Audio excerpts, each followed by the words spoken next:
Cheyenne here with RedFish Inspections. Today I wanted to talk to you about one of our favorite and most requested tools, and that is our report addendum option. So what we're going to look at is when we send you the link for the report, you're going to go to the online report. It'll look like this.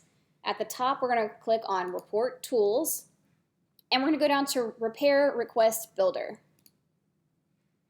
From here, we can pick and choose the deficiencies that we would like to have addressed and sent over to the seller and seller's agent. So for example, let's pick gutters and downspouts. So we'll do that for the extensions. We're just going to click on that.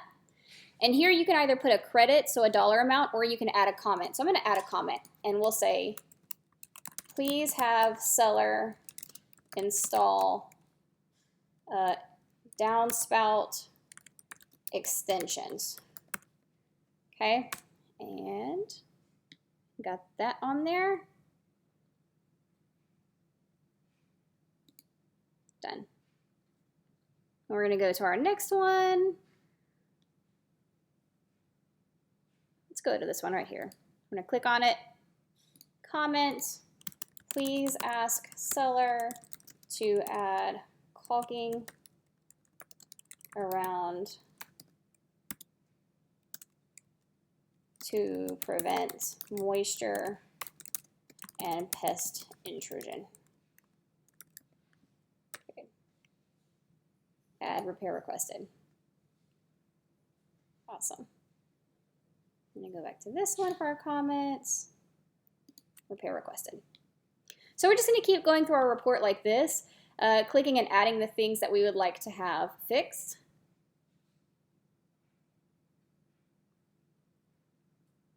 Edit.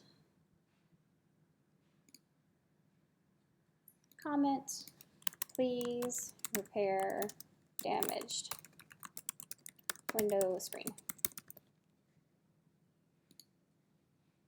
All right. And then once we're done, we're going to hit create. You can choose to text this. You've got a link right here. We're going to email that over to, so you could send that to the listing agent if you like. So I'm just going to send it to my personal.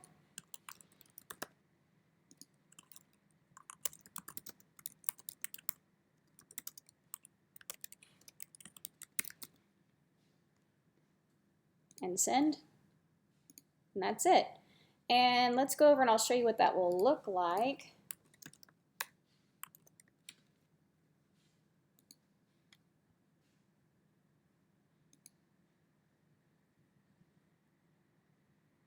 So there's our request. They're going to click the link there. And they have a nice PDF of just those, just the deficiencies that we selected, as well as any notes that you had added. Now there's an option to add repair notes, or you can request a dollar amount. You know, if you can see if they'll give you a credit towards those or if they'll pay for them. Gives you also the option to schedule a re-inspection if need be. You can edit that. You can also view it as a downloadable PDF. So that is how we do our repair request builder. It is a great tool. That way you're not having as agents to copy and paste parts of the inspection report and put it together like in a Word document. So if you have any questions on this, feel free to reach out to us on our socials, Redfish Inspections, or you can email me, which is Cheyenne at redfishinspections.com. CHEYENNE at redfishinspections.com. Thank you, and we appreciate you and look forward to working with you soon.